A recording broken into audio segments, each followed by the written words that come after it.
This is being slow a little bit. I don't know why. All right, cool. Hey, yo, welcome to Mousiki Radio. This is the podcast for artists by artists. Hey, today we got Hannah Catherine on today. Hey, how's it going today? It's going all right. How you doing?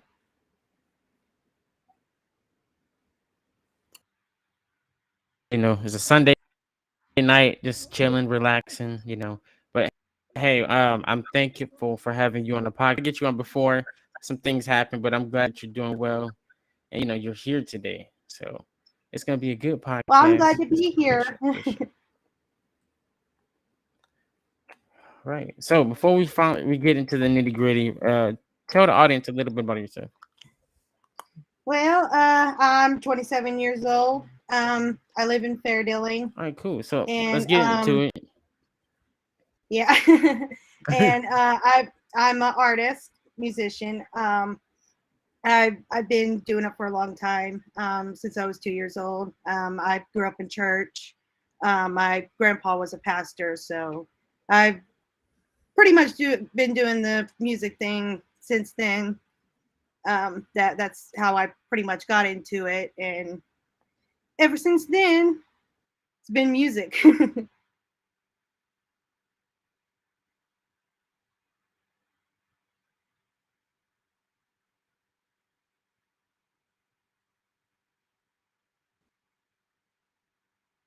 Or pick up an instrument, or even just get into the studio and write songs. I'm sorry. Can you repeat that? You kind of cut out. Oh yeah, my internet sucks. I was saying you get into music. What made you start writing songs? How old were you when you first started doing music? Well, when I first started doing music, like I said, I grew up in church and everything, and um, my grandpa, he was a pastor. I was around 2 or 3 when I started singing. All the Okay. gospel hymns and stuff, and after that, I was really big into Patsy Cline. If you don't know who she is, she was a country artist back in the 50s. Um, I as soon as I heard her Really? voice, yeah, that was it for me. Um, she was it in my book.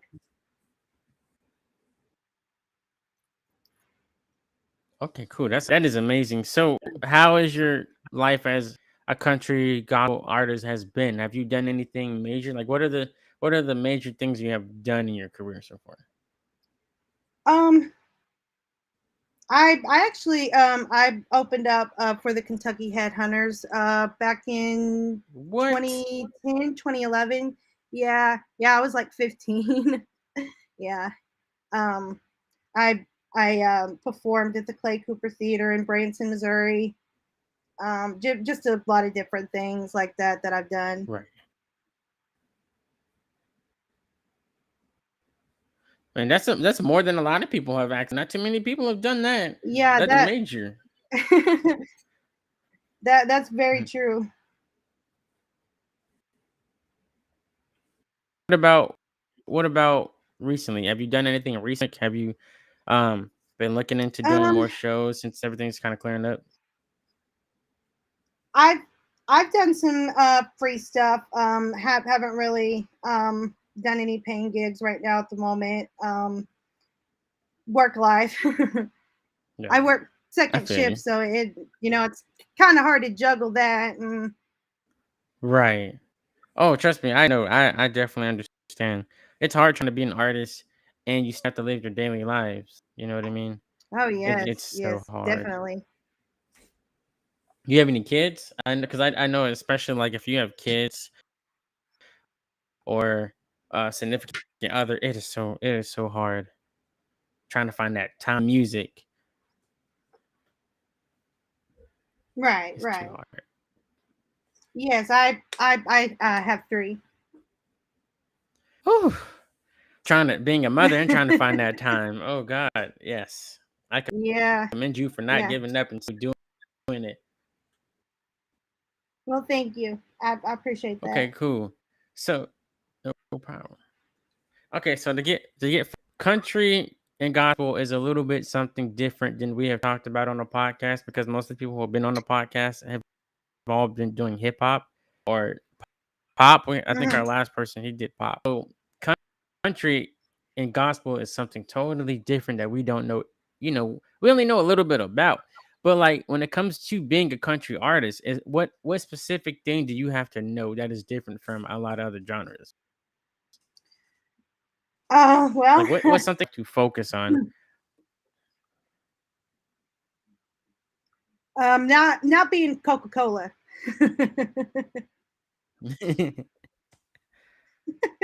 Really? Yeah, Okay. yeah. So like another artist in country, is it frowned upon? Because I know in hip hop it's supposedly frowned upon, but we do it anyway. So what about in country? When y'all is it do y'all look at an art differently when it's original music versus if it's like, doing the same type of music someone else did?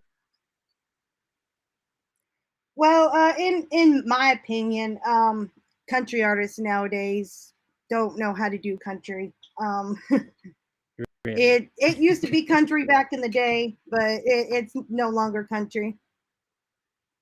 Okay. Why do you say that? Explain. Like come into more details because I know you've been Well, doing this for a minute. the sound that it had back in the day, it's completely different from you know as it is Right. today. It it had a different sound. It it had a different meaning back then.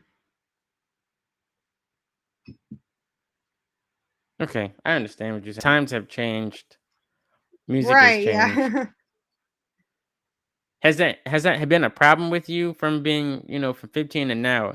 Has the way you've written music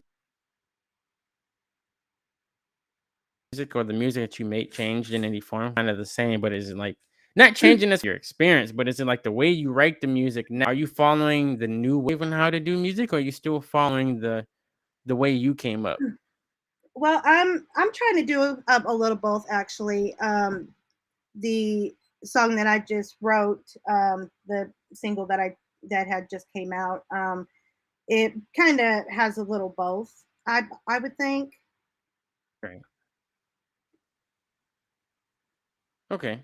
but I That's a try good to thing. stay, to the true traditional country. Right. Which people are missing. People a lot of even though people come out with new waves of music, people still miss, you know, the last generation, or they miss how music was written. And I seem to they Right, think of it's any genre. Every genre is kind of like that right now. They miss how music was made because you used to put your heart and soul into making the music. And now it's like I don't know about country, but I know in other genres like they're just making a song just sound catchy, just to get it viral. It's not really about the right, essence of the music. right, and like back in the day, like you were saying, music had heart and soul. It Right. you could relate to it. Exactly. Yes. Yes. So what artist any okay, so like going from the last generation, what artist specifically did you listen to get the influence from back back in the day? Um, Carrie Underwood, she's Okay. been my most inspiration through this generation. Mostly Carrie Underwood. Right. Okay. So what about so continuing off of that, right? Little Nas X. Do you consider that country? Because I know there's so many like genres of country, so many different types of country music would you did to be considered country? No. that's, Well, that's good. kind of. That's, I mean, it it kind of, in a way. I mean, You know, I'm more into listening to, older hip hop, things like Young MC, Grandmaster Flash, things like right. that. And I have a lot of respect for those, that can rap and rhyme at the drop of a hat. But I think what they're trying to do is you take, someone like Little Nas X, and what he does normally, rightfully so, he, is good at what he does. But just because you change your Right. lyrics to sound more country, that don't make you a country artist. But there's a lot of people out there who, they'll hear that country version that they call of Little Nas just for the simple fact they can be like, yeah, I listen to country music. No, you're listening to rap music being played on a country station, but you're not listening to country music because Right. country music back when it was Johnny Cash, Waylon Jennings, Merle Haggard, and stuff like that, David Allan Coe, when they wrote about their life, the things they experienced, like David Allan Coe in his song, Johnny Right. Cash helped me get out of prison. Johnny Cash actually did help David Allan Coe get out of prison. He helped Waylon Jennings get out of prison. This was stuff they knew, stuff they experienced. And Right. today, music I is see what all you're saying. about, well, what's going to sell? Which girl is going to Hmm. show up and be more Coca Cola than the next? The term Coca Cola, it reflects to a fake person. You can take right. a beautiful woman, throw her in a $500 cowboy hat, some blingy boots, some Daisy Duke shorts. All of a sudden, she's country. No, she's a city slicker trying to look country.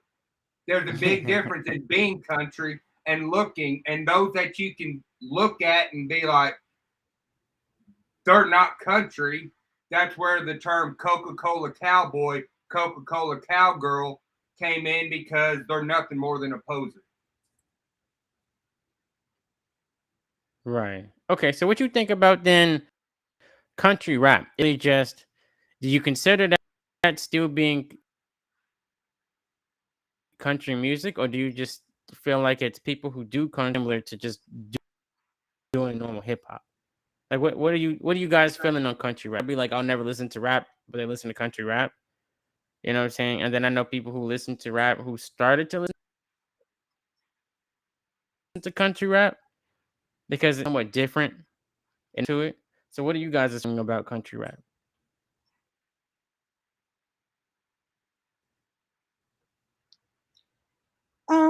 well, I don't think I've honestly heard a country rap song. Me, I believe there's country. I believe there's rap. I believe there's country. I believe there's pop. I don't believe country pop. I don't believe what some people refer to as white trash country. You know, every genre has its Right. own respected genre. And yes, you can incorporate other genres in what you do, but just because you are a country artist and you know, bring in Ice T, to, do something on the bridge on your song, that don't make you now a rap artist. It Right. don't make Ice T a country artist. They're respected in their genres. Yes, you can intertwine them, but it Right. doesn't all of a sudden make you that genre. It just shows that you are versatile, you are open to these other areas, these other cultures, these other genres and stuff like that. It's almost like, hey, I like some country, and this is my favorite country artist. I'm gonna see if I can collab with him. I'm gonna pay respect to him as a country artist, and by him saying, hey, yeah, let's add some of your rap lyrics onto my song. That country artist is paying respect to the rapper and what he does. It's more like a mutual Right. respect atmosphere than being a multi-genre artist just because you throw in another genre. Because you take, funk, you take blues, and those are dynamite. But Right. most people can't tell you that funk and blues are just a variation of jazz music. All their roots are grounded in jazz music. See, I didn't even think about that. Like, right. But it is. Okay. I mean, like a lot of being a rapper is how fast can you spit your rhymes. And there's a lot of them. I mean, look, got people like Twista, there for the longest time, no one could, spit faster than he did. But the original rappers, do you know who they were? Oh God, I forgot. I totally forget because I don't even think about it during that time. Auctioneers are the original rappers.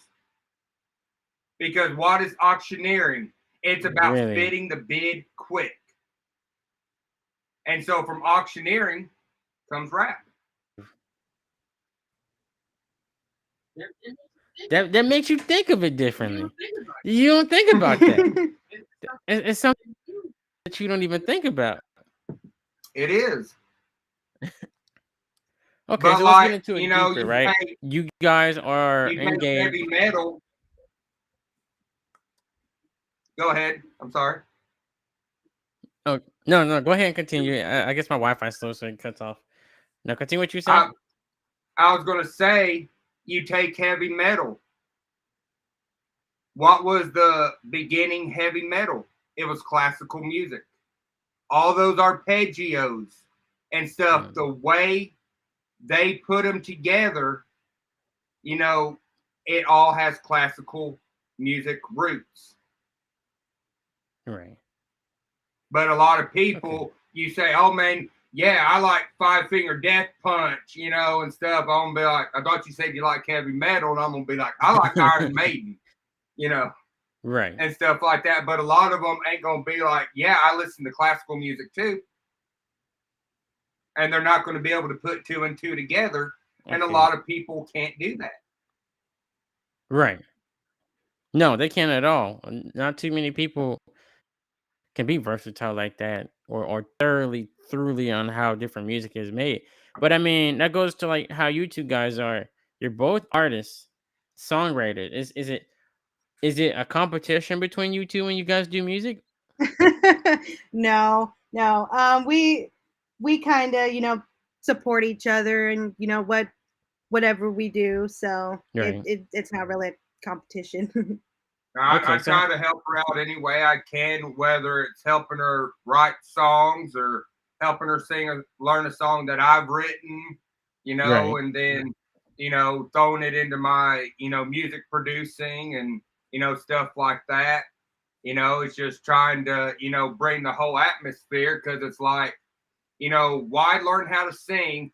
Why learn how to write and then go spend $30,000 to record 5 songs when you can learn how to do it in the comfort of your own home and save $30,000?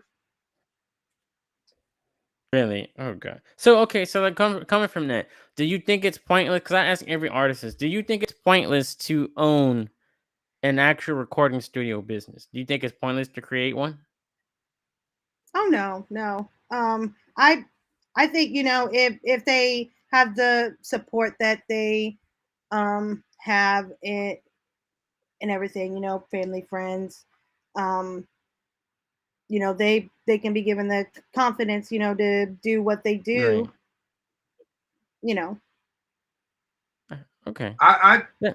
I think people, if you can learn the skill, that whereas some people believe, and I do agree to an extent, people being properly trained in audio engineering, yes, it can hurt, Right. existing studios because people are going to go where it's cheaper. But I mean, that's Mm-hmm. just the way of life. People always want the cheaper, the best deal. But at the same time, Right.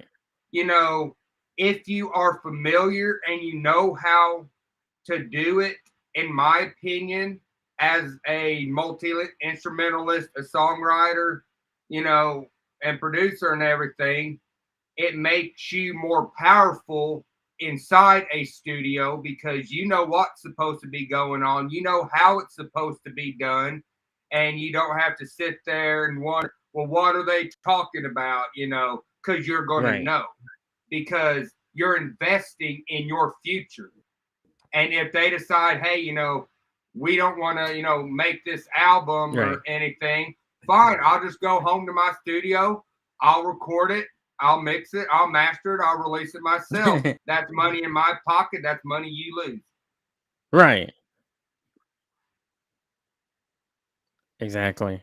Which I feel the same way, and it's like I don't really go into actual studios because I'm like, well, I went to school, so since I went to school, let me try to master it myself. Okay, I might not get the same quality that the normal studio will get to, but I can get somewhere close and not even pay the same per hour going to a studio, and I can take all day, all night, or take a break and come back, a couple of days from now to record that music. So I kind of agree. It's like it's a dying business, but at the same time, people like that experience of being in a normal studio. You know what I mean? You know, It's if that you experience. think about it, the American dream, you know, it's about being able to make it on your own, do things, become successful, in what you're doing, whether it's music, whether it's construction, driving a truck, whatever. It's about being successful in what you do, and Right, a lot of artists these days, you know, they want that career, that spotlight and everything. Well, I want this producer's name on my album because he's the best producer out there. He may be, but right, can that producer put the same heart and soul into your stuff as you do, or someone who may be a little less well known? Buddy Holly himself, he told the record label in New York, he's like, I've got a sound in my head and I can't explain it. So, and if I can't explain it, how is your producer going to know what to do? How's he going to know what sound to create if I right. can't explain it to him? If you could, then you wouldn't need me.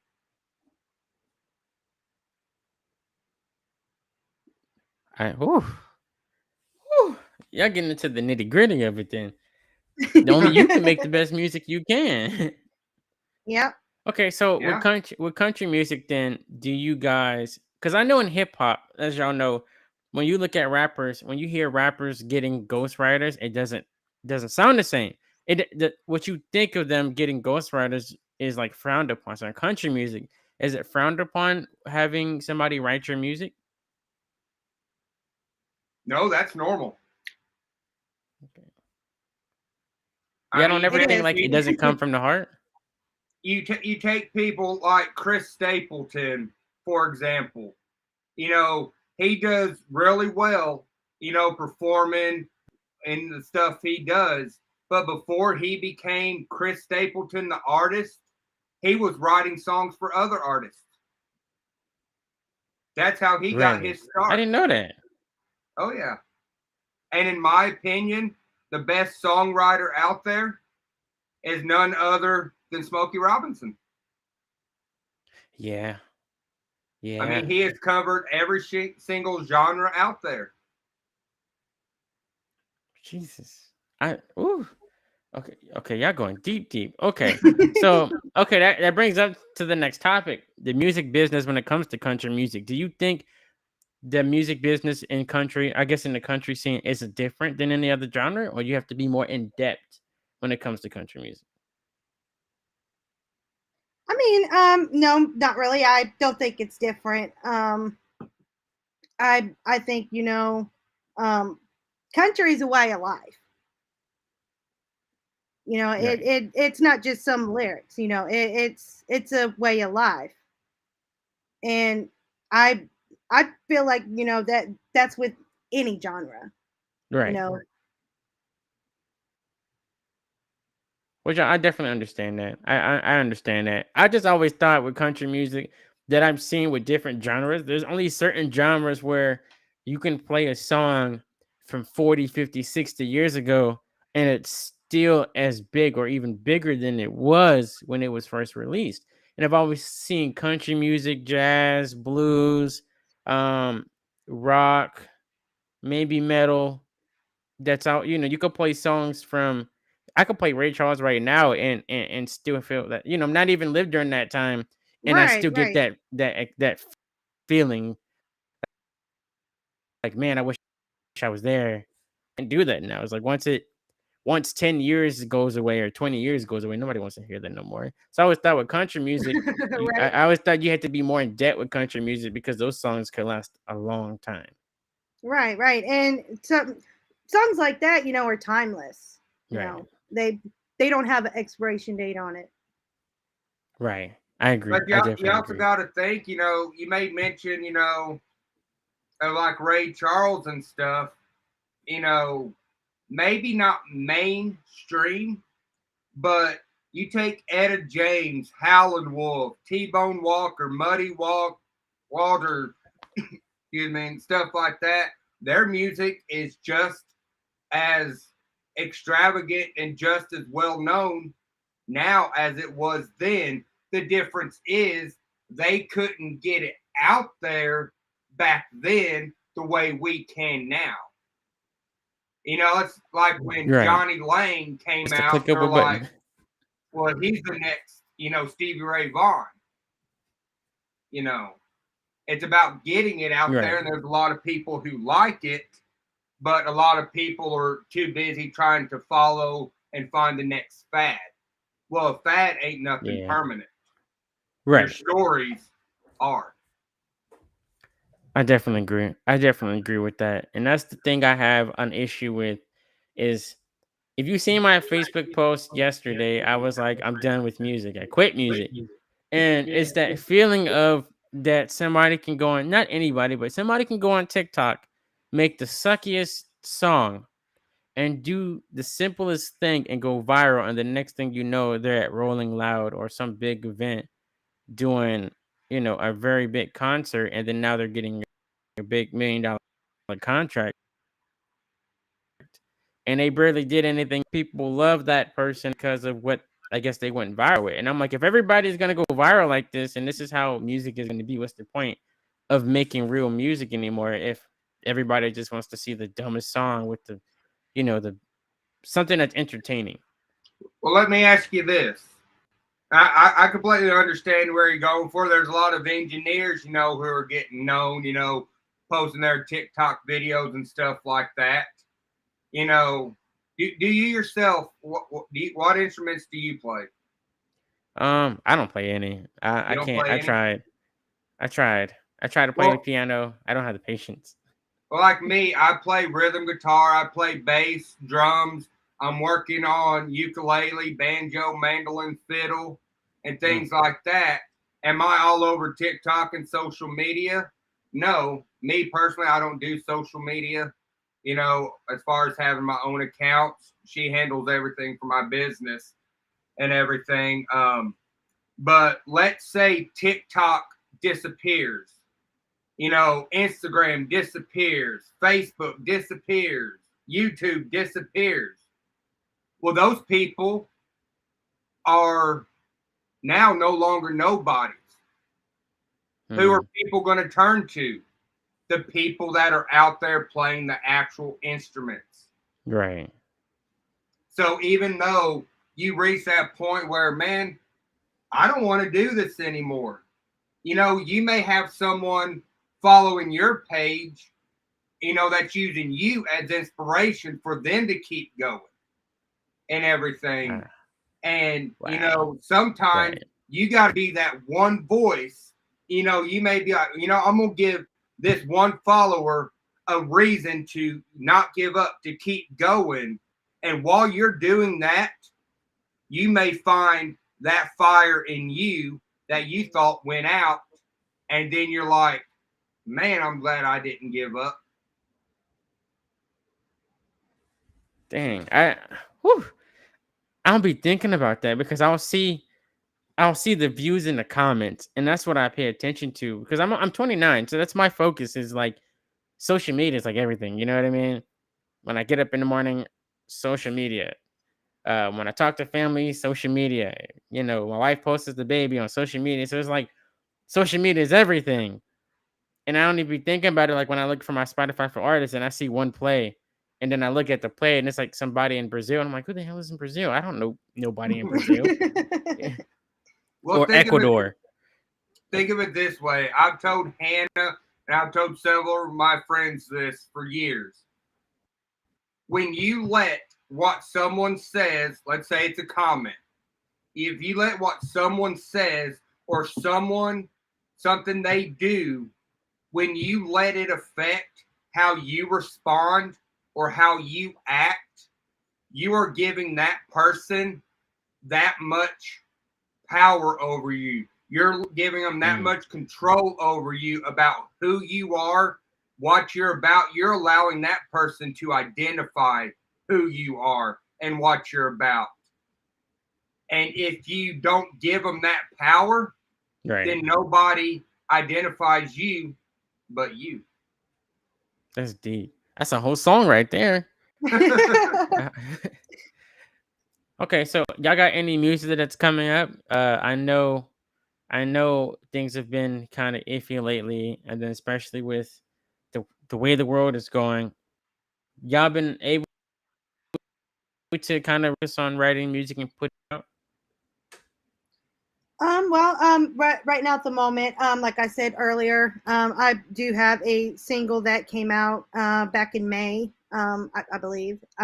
Okay. And it's on Spotify, iHeartRadio, Amazon Music, Facebook, TikTok, Instagram, etc. Stuff like that. Haven't really had the chance to really write anything. Like I said, I work second shift, so it's kind of hard to juggle both. And So okay, so let's go back to because I know we're almost done. So let's end it with this. When it comes to social media, because I know you guys might not really use it as much, but when it comes to business and music, does it help more than talking face to face to somebody? does it help? I mean, I would rather have like a you know face to face conversation with somebody, or like be in front of a real audience. You know, Right. I I would prefer that. But in this day and age, everything's digital and uh, Hmm. social media and stuff like that. So we're in a different day and age. So Right. Okay. So I think with the end. so. Oh my bad. I think Go ahead. social media, it can be helpful, but at the same time, it can be hurtful. It does allow you to, keep in contact, with what your favorite artists and stuff are doing by their music pages and stuff like that.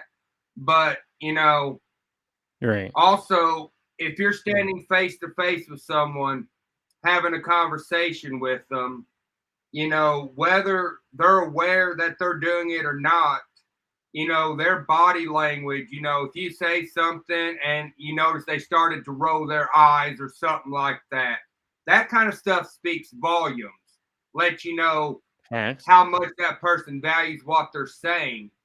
If I send you a text message saying, yeah, I dig your music, man, I could be standing there going on the other side of my phone, but you're never going to see that. Right. You can't replace emotion. Okay, someone puts a laughing emoji to respond to your text or your Facebook message. How do you know they found it funny? They could have just been like, man, that was stupid. My IQ just went down. I'm going to put a laughing emoji. Haha, that's so funny. But you don't know because That's true. you're not with people. And I think it's always better if you have the opportunity to do business face to face, Right. versus, trying to make a whole bunch of business acquisitions with someone you've never actually met. You don't know if you can trust that person or not. You're taking a chance. Yeah. But if you're meeting with them face to face, you may have a better read on whether or not you feel you can trust the person because you're there with them. I understand that. So with country music, right? Because I know it's getting late. So with country music, have you guys used the internet to collab with artists in different states or even countries? No, not yet. We haven't. I have. I actually Okay. had one of my instructors lay some music parts down on a song I'm getting ready to release in a few weeks. It's a original. It's country gospel with a mix of blues and everything. But Really? he is actually in South America. He lives in Buenos Power of the Aires. internet. Really? See, that's the only good thing about the power of the internet. You can work with anybody, And anywhere. I have another teacher. He's been in Austin, Texas for about 6-7 years, but he's actually originally from Colombia. Bro. Okay. Mm-hmm. That's good. Okay, cool. So I speak with touring managers for different artists and stuff. Like she made mention of opening for the Kentucky Headhunters earlier this year. I got to shadow Right. the front of house engineer for the Kentucky Headhunters and Confederate Railroad. Oh, so you both are I, doing some work. Y'all. I, I'm on a first name basis with the former, he was at the time, but the former front of house engineer for Diamond Rio. A So good y'all are friend of what I ours. call goals. Power couple. A friend of ours, he just became Shenandoah's lead guitarist. Really? Mm-hmm. What? And I had the opportunity to spend about an hour with the front of house engineer of Alabama. I mean, anyone who knows country knows, that's royalty right there. Right. And everything. And, they were setting up and he was, showing me, how he does certain things and kind of giving me the tour and things like that. But when he's not, doing front of house engineering for Alabama, he is actually the front of house engineer, tour, and production manager for John Michael Montgomery.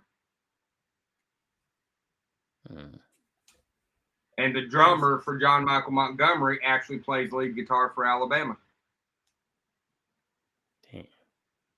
So then with the internet, have you guys tried live stream shows? Since that's a big thing, because I know Hannah, you was talking about your schedule.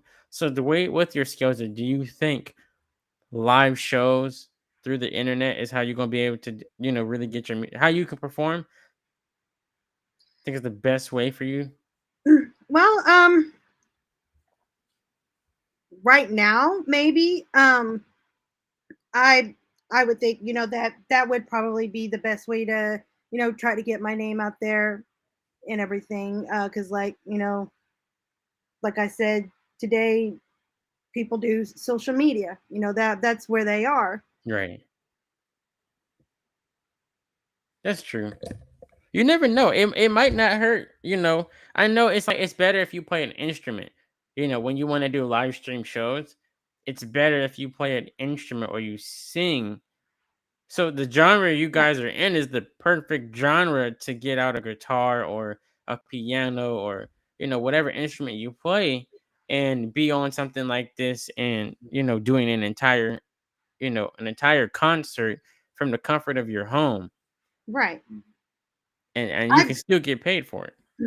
right, true. I do actually play a little guitar, so Hey, there you go. And now they got it too, where it's like you can charge tickets. Like Virtual an yeah. event, doing like an StreamYards and actual concert. You're doing a concert on a concert. So hey, look into it. You never know. Yeah. It could be something definitely good I to do. I'd be open to it. Most yeah, I mean, definitely. David Gibbons, I know he's just getting started out there, but I see a lot of promise in what he's doing with his music. Yes, yes. His new song is I didn't expect that from him. When he said he do pop, and I was like, wait, you do pop? Cause okay, I'm just being respectful. When you hear black people doing music, right? Their first thought is hip hop or gospel or R&B. And he said he's a singer, so for him to say I do pop, I'm like, you do pop? Oh, do you do pop and another genre? No, I do pop. And then I heard it, I'm like, oh, okay, yeah, yeah, he's definitely doing something. He And I may didn't be know the he next was that Darius far away. Rucker.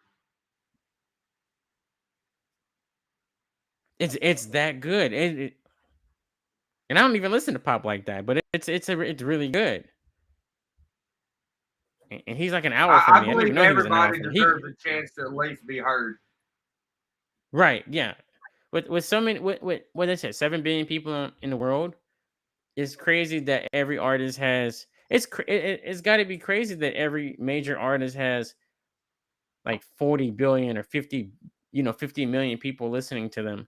And it's like, okay, but there's 7 billion people in the world. Somebody has to listen to me. I can't at least get 1,000, 2,000 people to listen to me on a consistent basis. And I guess it's Yeah, just trying to showcase. And you would never expect major mainstream artists to actually like underground artists. You know what I mean? To like right. underground artists more than they do other mainstream artists. Right. It's just Yeah, getting but out I there. mean, they also, those that actually care about your independent underground artists, those are the ones I feel, may be the most humble because they remember, at one time that was me. Right.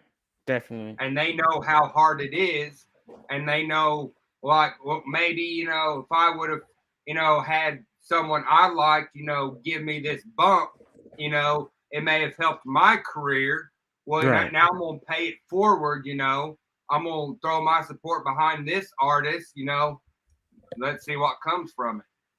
It's all about Definitely. respect. If you can't respect, artists, even if you don't like the genre, still respect him as a musician, as an Right. artist, and everything.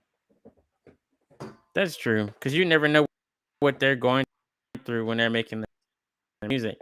You never know that you You might never not know like, if and you they're hear a going to be country the one. song and you're like, oh, You never know if they're going to be the one you're begging to. Well, let me open for you. Well, I hope you right. haven't gone publicly, bashing this person and trashing them all over the place because they may be the one person you need. True. That's true.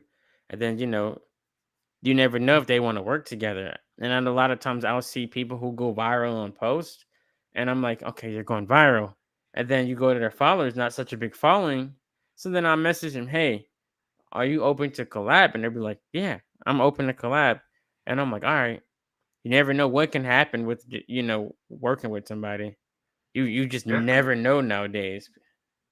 Exactly. And you can And learn from anyone, no matter how much experience they have. You can always learn. right, right. And that in the way we reach gap where it's like they only really want the young artists and then go into the older artists, it doesn't matter anymore because you got older artists coming in and dominating on an independent level without Mm-hmm. ever being signed to a major from just using Right. TuneCore DistroKit. Right. What do you guys think is the best distribution company to use? Right now we're actually using DistroKid. Really? A lot of But people using I don't know DistroKid. if I'm going to keep with DistroKid or if I'm going to, change. The thing that originally took me to DistroKid was the fact that the CEO of CD Baby and the CEO of TuneCore left their companies for DistroKid. And I just created their own distribution too, though. SoundOn. So, so Hmm. it's like really confusing because now Well, these they say TikTok is the new YouTube. yeah, yeah. Just not 30 seconds. 30 seconds is all you need to capture to capture somebody. You know, you can get one video might get 1 million views and you never know it. Might do the simplest Right? thing. Yeah. So So much for 15 minutes of fame. All I need is my 30 seconds. right. That's all you need. Why watch TV anymore when I just scroll on TikTok and watch whatever I want to watch on TikTok? Hmm. It's crazy. And I think that's the biggest part because I'm a 90s baby. So it's almost like it's a change. It's definitely a change every time they come out with a new app. And it's like, okay, there's a new app and I have to figure out how to use this app. And then I got to try to build my fan base on this app. But just 5 years ago, people were posting, you know, 60-second videos. And we were all happy about Instagram reels, which were like 15 seconds. And it's like, okay, what's next? What is next that you guys are gonna come out with that is gonna make this harder? Because we're already not getting paid that much. You know what I mean? We're not getting paid that Right. much, and you got so many billions of people on this app. So So you see yeah. a lot of them, they'll do all these, free mini clips and stuff like that Mm-hmm. and everything. And they don't get paid for them, until they reach a certain amount of subscribers and stuff. Right. But you can take, say you got a real popular Southern rock band in your area, they're making, 800 to $1,000 a show and stuff like that. But as soon as you ask them, hey, I got this event going on, would like to have you here, but this is kind of like a free thing, we're not paying you. Well, then people are no longer interested. Right. It's like That is they don't definitely want true. to. They lose that humbleness. They're too good to do stuff for free now because they get paid to Right. perform regularly. Well, you know what? You can go downhill quicker than you rose. Remember that. That's true. That's true. Because now if you don't have social media as an artist, it's like certain companies don't even want to work with you. The first thing labels ask is what's your like when I went to a label meeting, the first thing they asked is how many followers do you have on Instagram or how many followers you have on TikTok? Mm-hmm. You got good music, but you don't have that following on that platform. Get your following up and then we'll talk. And you're right, a lot of artists will Hmm. lose everything they gained so quick. So you yourself, do you create any of your own work? Are you like, do you have your own official label, or are you just really independent, or what are you looking for as far as your goals with what you do? So I have my own label. Legally, I got my LLC and everything. So, I'm using 1 RPM. I got like 4 artists. I got one beat maker. So I can't. I write my own lyrics. We try to do shows because of the internet. Everyone's in different locations. So Mm-hmm. I try to help them find shows in their locations, and then we try to use the power of the internet. Ads, all kind of social media. Trying to use social media to try to actually build an actual following. Mm-hmm. So, I mean, it is good to have my own label, my own distribution. The biggest part has been trying to find major distribution, like Sony, Empire. But I mean, 1 RPM is a good company. I feel like instead of paying for 100%, they do more for you because they don't make money unless you make money, and they don't just take your music down just because you didn't pay.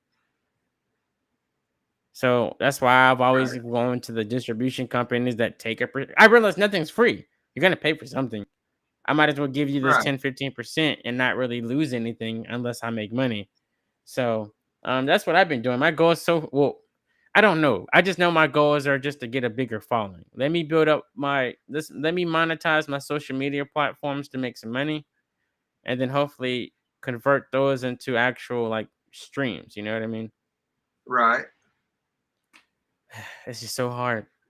It is. Like me, I don't know. A lot of people tell me I'm setting the bar too high, but all my instructors, they've all asked me the same thing. Well, what is your goal to do? With music, with having your own, Hmm. engineering company, your own label. What is your goal? And I tell them my goal is simple. I want to be the next Motown. Yeah, yeah. That I feel the same. I'd rather be not the next Cash Money, but the next almost like Death Row or Master P's label. I forgot Hmm. what his label was. I'd rather be that where I don't have to take a major deal. I can do everything I want to do in my own company, but still get millions of dollars. Right. And it's like I've told Hannah, I said, with distribution, buy CD duplicator, buy blank discs, take the middleman out. And that way, when you have your artist, oh, well, I want 100 CDs, all that money's going in your pocket, not someone else's.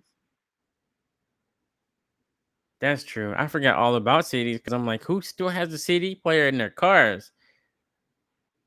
But I do know they got stream. I mean, like they have these cards, right? Where just kind of like I used to do CDs, where it's like your QR code on them, and it has all. And Hmm. then once they scan this code, it has all your links, your social medias. I mean, it's kind of the same thing, except you don't make no Was money it off of them.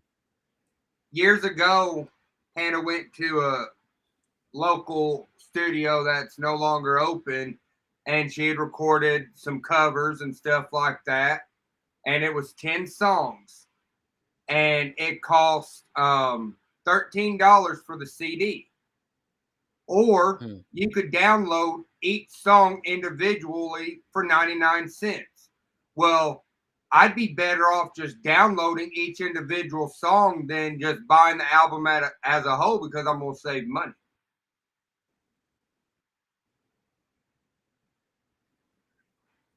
You gave him a choice. If But you I did mean, have a choice, you got to think, with your, a lot of your Spotify and Amazon Music and stuff, 9 times out of 10, when you release that stuff, it's free. People aren't, yeah, asking to buy it. All they got to do is save it to their library. Well, stuff right. like that, yes, it'll get your music out there, but it'll hurt you in the long run because it's taking money out of your pocket. Yeah, that's true. It takes you like what 90 days to actually receive money from Spotify and Apple Music. It takes 2 to 3 months for them to get the statistics on how you did for like the first month or two. And then if Mhm. you have the required number of streams, downloads, or whatever, then they'll pay you, whatever it is according, to the agreement with them and stuff like And then they that. might not pay But you every amount too. they may Like, not pay you at all. You may have 50,000, streams on 20 different songs, but you haven't hit that $100,000 mark. So you're not getting paid for these 20 songs that, people can listen to anywhere and on almost any device they have that supports, streaming services. So all that's doing, I think in the long run, I think stream services like that offering the free option of your music, I think it hurts the artist. I think it's an insult to the artist. it It should be definitely like, is. okay, you create your account and we're going to put 99 cents on your song. And then if people, they can click a free preview to see if, they might want to buy it, but they have to buy it. They can't just listen to it for free because if you put your entire album on there for free, then they have no reason to go.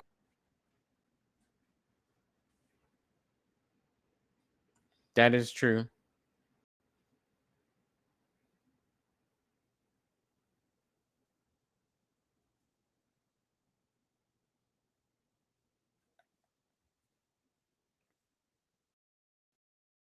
froze. Did it freeze?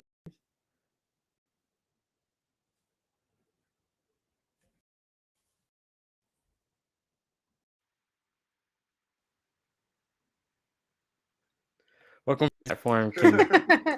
I got to go to another company, but I definitely agree with you there. I definitely agree. It does hurt the artist because you're paying less than on Spotify. You have to make what 1,000 streams just to get $4, and then it's like I need 100,000 streams just to reach $30, but it could have cost me. And then BMI pays you even less.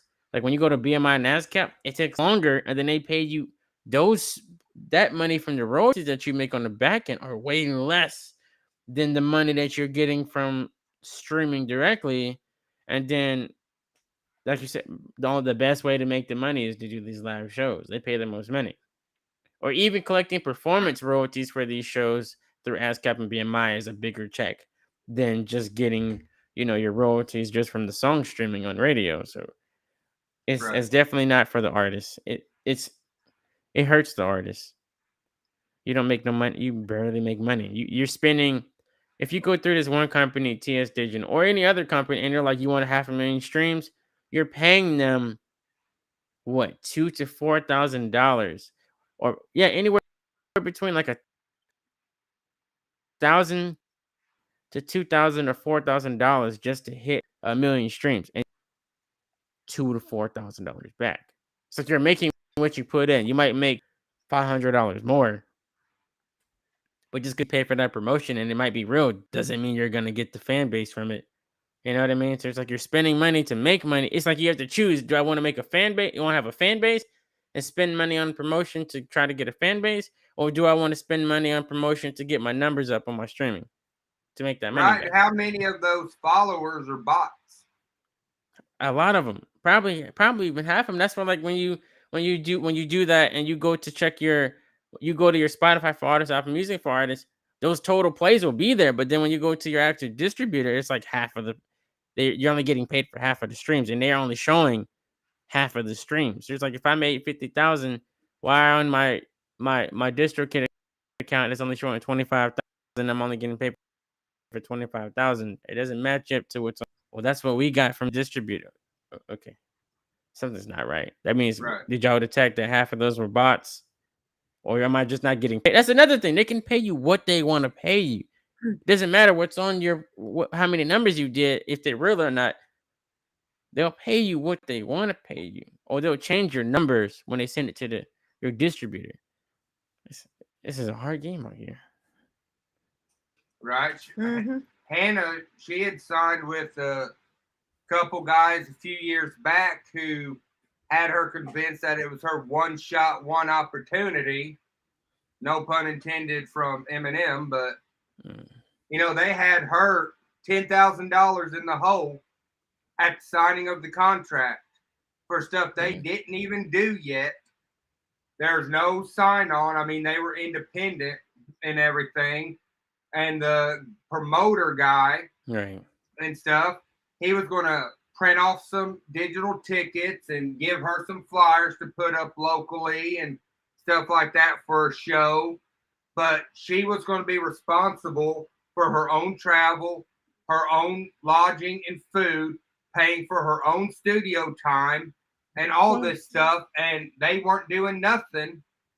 And, between the two that she signed with, I don't know if it was just, in the heat of the moment or, not really digging into reading the contracts, but they had her, between both of them, they were going to be splitting 150%.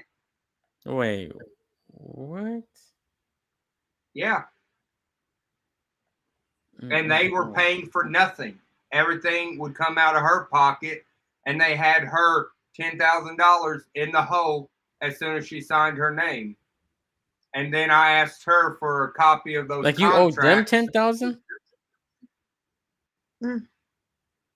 Yep.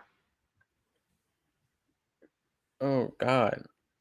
Then I asked her to let me see those contracts, And after a couple months of me divvying through those contracts and everything, they released her. Thankfully. Right.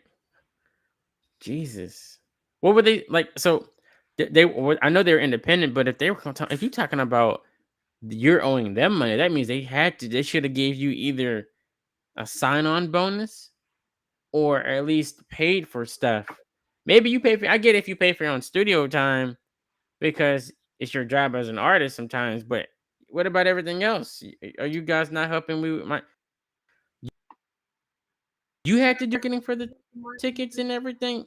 Aren't they supposed to No, do that? To he was print them out and get the one themselves? guy, the guy who she first signed with, the promoter and everything. He was going to be printing out tickets and flyers and stuff like that. He wasn't using a distributor or nothing like that. And he Okay. was talking about how, because this was back in 2017, he was talking about how he was putting together this Rising Star tour, and it was going to go down into Texas and play, these hard rock cafes and other local pubs and stuff like that throughout Texas. Here it is, 5 years later, that tour never happened. Jesus. So now you definitely have to work as hard as you can without the music just to try to fund the music. Man, I would say screw those that you have now. You have your own company, do it yourself. Get your That LLC, get your I'll EIN, have, business bank account. I'll have Right. my paperwork and everything completed September 26th. So Raising Grace Records will be an officially registered business in the state of Missouri. And Congratulations. I graduate with my associate's degree in audio engineering and production April 2nd down in Austin, Texas next year. Hell yeah. Congratulations, y'all. Definitely Thank you. congratulations.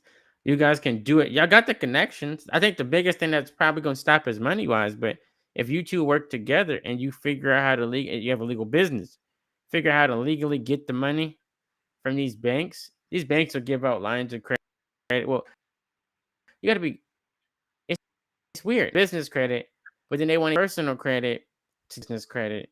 Or you can get like a big, say you could get a big credit card from your actual personal credit and then just spend that on the business without having to get a Right. Well, business and seeing loan. also something a lot of people don't know, like you, I'm assuming you're at your residence doing this interview and everything, correct?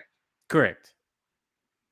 Well, as far as taxes go, for business taxes for musicians and stuff like that, if you have a dedicated room inside your house that is your business, like a recording studio or whatever, you can actually qualify for tax breaks on your Really? business taxes because it is inside your home and that specific room inside your home is dedicated to that business.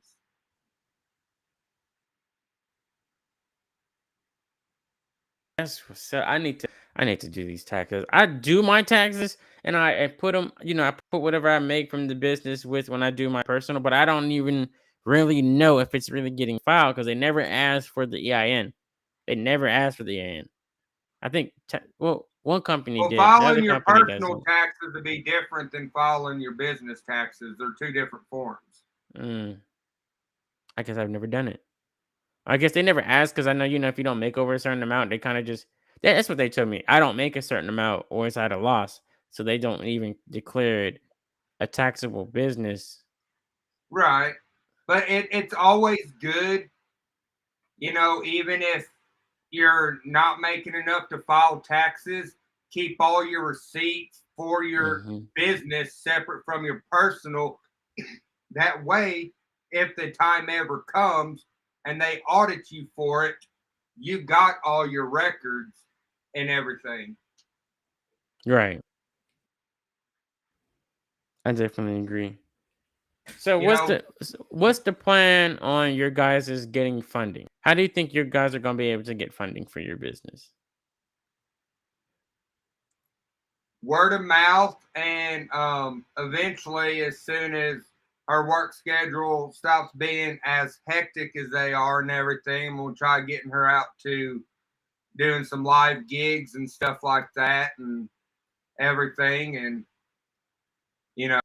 as far as trying to, I don't like owing people money. We all Right. get there from time to time and stuff like that.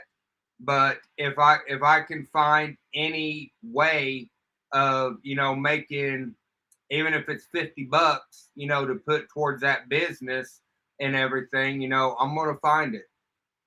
That way, I'm not stuck owing a bank or someone, $50,000. Right. I definitely It agree. may take a little longer, but that's fine because at the end of the day, we've busted our butt and we've worked for what we have. We didn't Yes. rely on someone else to finance, our startup and everything like that and go into debt right off Right. the bat. Though there will I be, some social media marketing, on the 26th when my business goes active, my website will go active, and all the people I deal with that I'm recording and stuff, their stuff will be on my website and how to contact them and everything like that. So, hell yeah. Well, hey, congratulations to you both. Let me know when new music comes out. Stream them. Let me know when the bill goes out. As well as when wedding. Let me know when the wedding comes out, so we can all watch the wedding online. I we'll definitely make sure you appreciate get y'all an for invite coming. when it gets set. Hell Definitely. yeah. Thank you so much. I'm thankful for that. I'm glad y'all doing good though. I'm so glad y'all doing good. Take care of yourselves. Stay out the hospital, and I appreciate y'all for coming on this show. It's been a good Well, interview. thank you. I'm glad to be here. And we're We gotta do rooting this for again. you and your business as well. We don't want to see nothing but success in your future. And if there's anything I can do to, you know, help you in your business or, anything help you with your clients or something, feel free to reach out to Hannah or, Hannah can give you my contact information and stuff like that and, see what I can do to help you along. Okay. All right. I definitely appreciate it. Welcome. All right, everybody, who has joined or who has been, thank you for joining the podcast. This is Mousiki Radio. We did a good interview today, and we learned some knowledge today too. It's giving me inspiration when I thought about really quitting. I'm thinking about starting to make music again. So, hey, everybody who had joined, thank y'all for joining. This is Mousiki Radio. Peace.